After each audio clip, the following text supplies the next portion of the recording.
Hello to all the kind and quiet souls out there. There are definitely times when we want to be left alone so that we can gather our thoughts, get into a space of peace, kind of clear our minds and regroup. But there are also times when we don't want to be left alone. We don't want to be abandoned and we don't want to be left stranded anywhere, especially in a dangerous or compromising situation. And truth be told, if someone loves us, they should definitely not ever abandon us or put us in a place of compromise. But narcissists don't have a problem leaving you stranded, and they don't really care how dangerous it is. They care about themselves, and they will put themselves first and foremost. You will always be last in their book. But we know our Father in heaven, Jesus Christ, will never leave us and he will never forsake us. In today's video, I'm going to take you on a few stories. I'm going to tell you a few stories about how the narcissist left me in some stranded situations and how, once again, the Lord brought me out. Our Lord is always, always going to provide a way of escape for us. He will always, always have a ram in the bush. So the first story that I'm going to start with is before I married the narcissist and we were dating. He was quite possessive, quite jealous, very much controlling as far as where I went and who I went with when I would go places. And I wanted to have some fun with some of my friend girls. We just wanted to get together and just kind of chit chat and things like that. And the narcissist had a problem with that.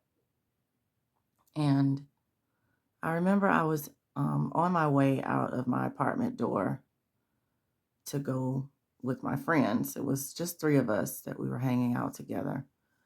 And the narcissist grabbed the keys to my apartment.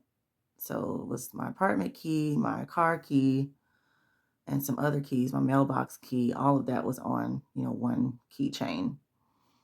And he grabbed that, and he also grabbed my cell phone. So, and this was an attempt to stop me from going out with my friend girls. Now, I was I don't give up easily. I'll just say that. And so when he took my keys and he was like, "You're not going anywhere," he did that, when I was on my way out of the door. And you know what I did? Because I couldn't lock my apartment, and he was on his way out to go back, to his apartment. And he took my keys, so, I still wanted to go out with my girlfriends. And I grabbed my Bible and I put it in the middle of the floor and I said, if somebody, busts into my apartment and tries to steal my things or whatever the case, if I get robbed, whatever the case, they're going to have to step over this Bible first. And so I left my Bible in the middle of the floor in the living room and I went out with my girlfriends without my car keys, without my apartment key, without a cell phone. I still went out.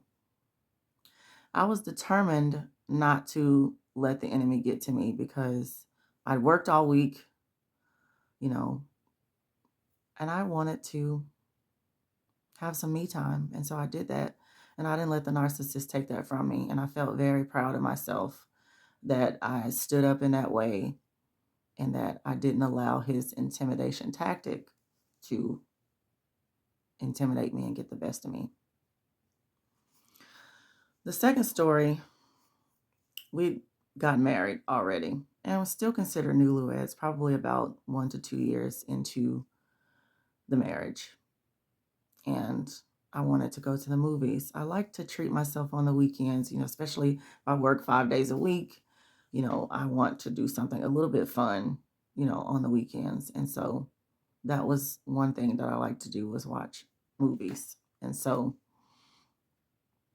the narcissist and I had a date night. We were supposed to go to a movie. Now, the nice movie theater was like 2 cities away from where we lived. So we had to drive a pretty good ways to, get to the movie theater.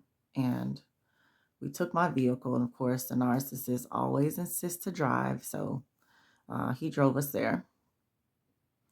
So we get to the movie theater, and of course, there's like a crowd outside trying to get in, mostly teenagers. It's always teenagers on like a Friday night, Saturday night. They kind of crowd out the movie theater. And so lots of teenagers everywhere. And all of a sudden, when it's time to get out and get in line, something triggered the narcissist. So I don't know if it was the crowd. I don't know if it was so many young people, the noise. I'm not really sure what triggered him. But all of a sudden, he's like, he doesn't want to be here and he wants to go home. And I'm like, no, we got dressed. We're here already.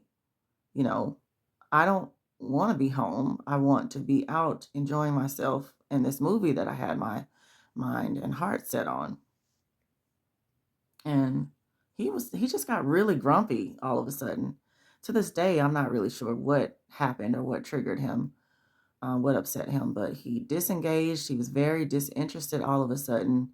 He didn't want to go, to the movie with me. And he was like, well, I'm going to get the car. I'm getting back in the car. And so I'm still standing in line. I'm not moving an inch because I'm determined to go inside of the theater. And so, of course, he has this habit of grabbing my cell phone and making sure he grabs my keys. And so he did both yet again in this situation. He had my cell phone and he had my keys. Now he goes back to the vehicle where it was parked on the side of the building.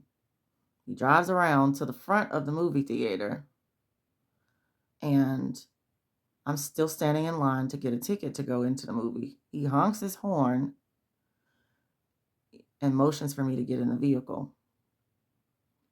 I'm not budging. And he kind of calls out to a few of the teenagers that were standing near the edge of the curb and says, hey, can you get her attention? And then, they say, excuse me, he's talking to you or whatever the case. And, I look back and he's back there like, get in the car, telling me to get in the car. And I don't. I just turn around and I keep standing in line and I'm going to get my ticket. And the narcissist looks at me, and then some of the teenagers start giggling, and I think that upset him. And the narcissist drove off. He drove off, and this is nighttime now. It's pretty dark outside. He drives off and leaves me at the movie theater 2 cities away. I don't have a cell phone. I don't have any keys. But I'm determined not to allow this to break my spirit. I had my mind and heart set on doing something for myself for the week. And I just decided that I was going to watch this movie. And I just said, I want to watch this movie and I'm going inside. And I still had my purse with me. So I had my debit card, and all of that in there. So I paid for a ticket and I went in to watch the movie by myself. And I remember saying a few words to God, on my way out of the movie theater. I said, how am I going to get home?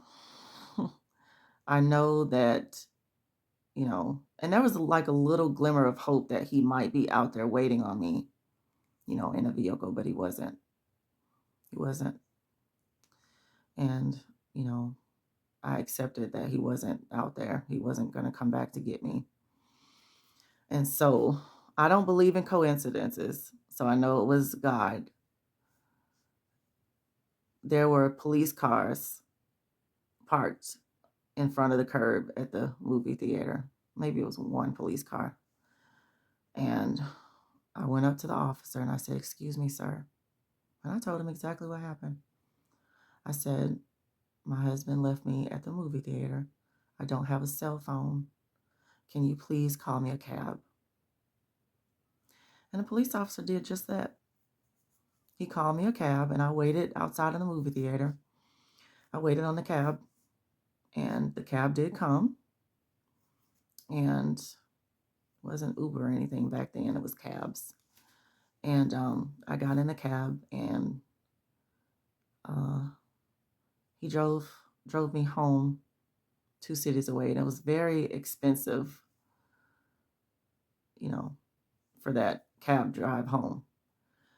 And it was even longer of a drive because, back in the day, cabs didn't take debit cards. So in order to pay the cab, I had to tell him to take me to the ATM machine, get the cash out for him, and then pay him that way. And then I was able to pay him and go home. And when I got to my apartment, the narcissist was in there looking crazy. Mr. Paganini was definitely a meanie that day. And I couldn't believe how calm he was, when I walked into the apartment. Now, I didn't go in there fussing and fighting. I didn't say, "Hey, why did you leave me stranded over there?" I said nothing, actually. I didn't say a word to him. And I didn't say a word for a few days, actually. So I come home from work a few days later, and there's a note stuck on my apartment door. And the narcissist is like, "Oh, I'm sorry for that. I shouldn't have, taken your keys. I shouldn't have taken your cell phone." It's basically like an apology letter that he had stuck on my door. And it sounded sincere enough. So I accepted it as, he meant what he said, that he was sorry. The strange thing is, when I brought it up maybe 2 or 3 months later that he had done that, he said he never did it. So I don't know if he just didn't remember or he just couldn't believe that he actually did it. But he was like, "That doesn't sound like something that I would do." I don't know if that was gaslighting, but he made it seem like he never did it. And I found that to be very strange.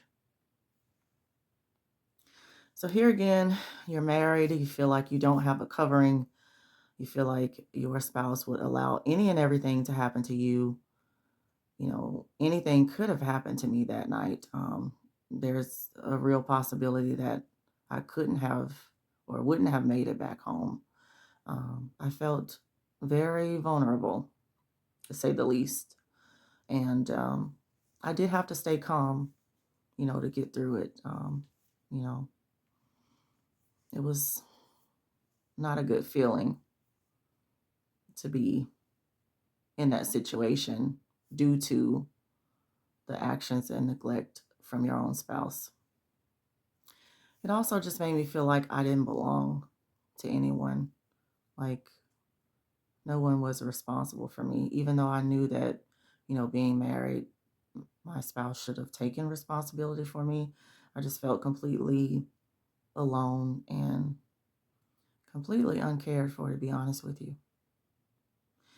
That abandonment wound that you have, from your childhood, it kind of keeps being reopened. It doesn't get a chance to heal. So you have an absentee father. You have, an upbringing where it's almost like emotional unavailability. And then you marry a narcissist, and there's even more of those two things. So you don't really get a break from the loneliness, and you don't get a break from feeling abandoned. You don't get a break from feeling like you don't matter. It's like constantly drinking from a glass of pain, but constantly hoping that you'll find a glass of peace. So Jesus promises to never leave us nor forsake us. And if he does go, he goes because he loves us. And let me tell you what I mean. John 14:3. And if I go and prepare a place for you, I will come again and receive you unto myself, that where I am, there you may be also. That's love, y'all. Matthew 28:20. And lo, I am with you always, even until the end of the world.